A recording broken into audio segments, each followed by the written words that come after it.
Hey guys, Shaky Domain, Deboo.com with a Deboo.com Surf Forecast Update.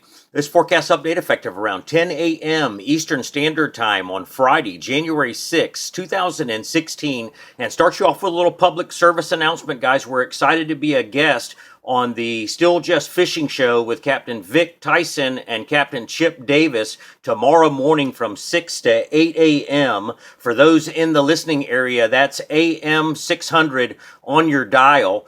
For those outside of the listening area, you can go to 600WBOB.com, and then at the top right-hand portion of their website, click on the Listen Live button, and you can listen live to the show. If you've got a question that you'd like to ask or just to say hello, you can use the contact button and call into the show using the call-in number. We're going to be on tomorrow morning from 6 to 8, typically take phone calls after 7. So give us a listen in tomorrow, and look forward to talking with you.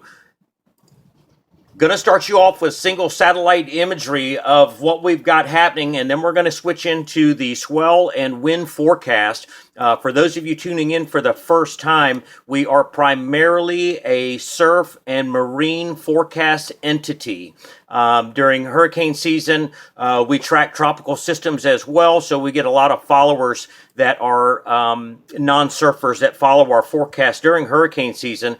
But this time of year, we're in winter swell season, and it looks like a big one is going to set up. We were calling for a possible major swell event a couple of days ago. The models have switched up a little bit in the last 24 hours or so, and we'll back off that just for a little bit. Does not look like we're going to see excess seas associated with the storm system in excess of 25 feet, and that's what we'd like to see when we give an official call for a possible major swell event. We'll get into that in just a few moments. Here's the latest look off the east coast of the United States. We've got an area of low pressure that's located right in here, and the next 24 hours, we're going to be watching for an area of low pressure to come out of the Gulf of Mexico. The official forecast is for it to develop into a storm, pulling out of the Gulf of Mexico, moving off to the Outer Banks, right in here, before becoming jettisoned over into the North Atlantic. This was that first phase of that moved off yesterday. This has got some northeast flow in it right in here. And then the other thing that we've been watching for the last week now, which it looks like that the forecast on that is now a bust. We'll show you that in the Swell Forecast model and on the buoy update. But we've got this Azor low out here that's been out here for days on end. And if you remember early on in the forecast last week, the low was up in here. There was a strong northerly fetch that developed, but then what happened was that Gulf of Maine low that developed 4 or 5 days ago, it ended up putting a wider fetch of west-southwest winds than what the models were calling for. So we had negative swell production going into that northeast swell. And then, so guys, this is what makes it sometimes difficult to forecast, but it's why we always try to verify in real time. The rule of thumb is nothing in weather is absolute until it happens in real time. Going to switch you over to the last night's run of the GFS model forecast. Again, here's that area of low pressure that is east-southeast of the Cape, and then here is this Azor low over here that's still spinning.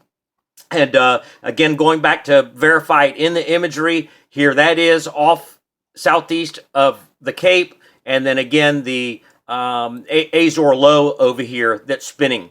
Now this Azor low, if you've been following us on our social feeds, you know that 3 or 4 days ago, it was showing a nice gale setting up just to the northeast of Puerto Rico. And you can kind of see, and the official forecast is for this to continue to drop towards the southwest and then back towards the west a little bit. We'll show you that in the wind forecast, but the models have backed off on a circular gale that would have produced a larger swell.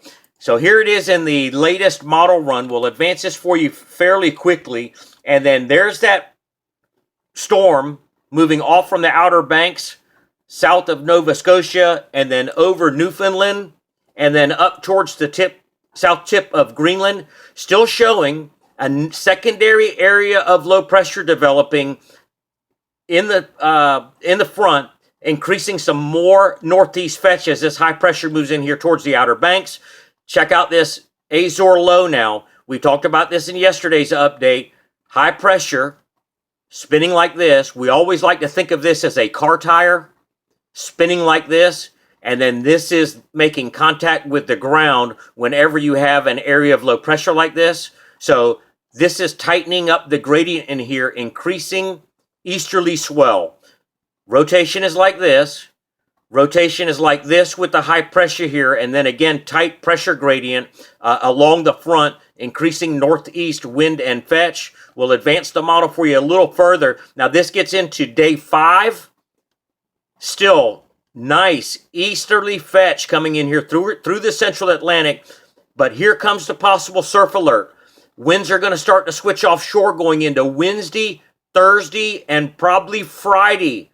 Southeast U.S. coast surfers, strong offshore winds in here coming in off the Cape. Mind you, this is subject to change.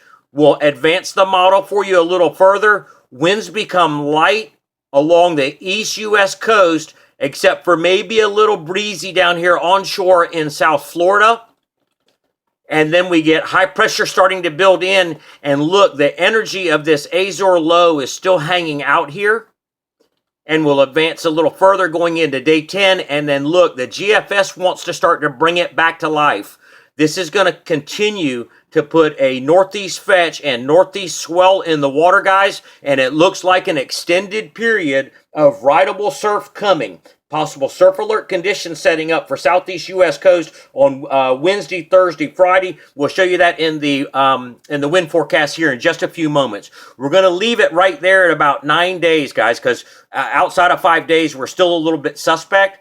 But here's where the initial, when this Azor low was up here north of the Azores and that initial northeast ground swell that we were calling for, and how this busted. Here's the 24-hour swell forecast out of at NOAA, and you can see that there's 15 to 18-second periods here. This is the 48-hour swell forecast and 14 to 15 seconds here. When we go to verify it on the buoys, we go look at the West Bermuda buoy, and when we look at that, we're only seeing about 5 feet of swell height, but notice what's absent. There's no long period ground swell on there. It's all 7 seconds. You go in here and go look at the South Bermuda buoy, and South Bermuda buoy did have some longer period swell periods in here in the last 24 hours at 10 to 11 seconds, only at about 3 to 4 feet.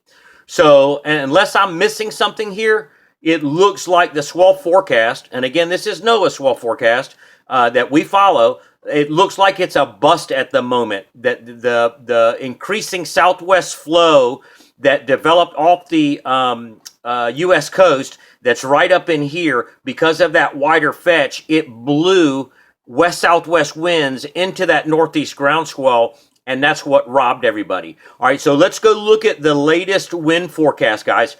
Now, this is starting you off for Saturday, and here's this storm force low here that's off the Outer Banks. It's on its way. That's what's southeast of the Cape now, up in here towards Greenland. And here's this Azor low. We're going to advance this for you going into Sunday, and a strong northwest northerly flow, southwest flow in here.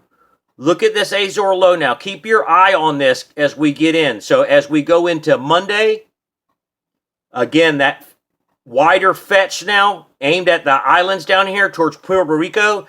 And now we've got a second swell source as the pinch in the gradient starts to tighten up here, with more swell coming this way because of this high pressure that we talked about, spinning like this. Here's the touching the ground in here with the top of this low pressure, increasing that easterly swell in here. Strong north flow in here, all aimed at the islands. Advance the model into Tuesday. A longer northeast fetch in here. Now, this is fading out a little bit, but all of the ocean is heading this way. Now, this is Tuesday. We're going to get into some light southerly winds. It's possible to have some fun surfing here on Tuesday at the right locations, but looks to be a little bit windy. But going into Wednesday, here comes the winds lightening up for northeast Florida. The southerly flow developing from the Outer Banks. This is southerly return flow. into New England and Nova Scotia and up in here towards Newfoundland. But look, still strong northeast fetch aiming this way, and then the southeast return flow in here developing with light winds Wednesday, northeast Florida, going into Thursday. Here comes this energy of that low that kind of split off. There's one there and then right there. So look at this northeast fetch again, all aimed out this way, going in on Friday the 13th. Here comes a pressure gradient pinch in here. Stronger northeast winds. And then in on Saturday, everything looks to lighten up, but we get back into a northerly return flow coming off the Cape in here. One last one, guys. Sunday, more northeast fetch, another area of high pressure developing in here. This is going to give a secondary push out here in the ocean, keeping the ocean moving this way. And if you look down in here towards Puerto Rico, we get a little resurgence of northeast winds in here and some spin. Exciting times remain ahead, guys. Stay tuned for the next update.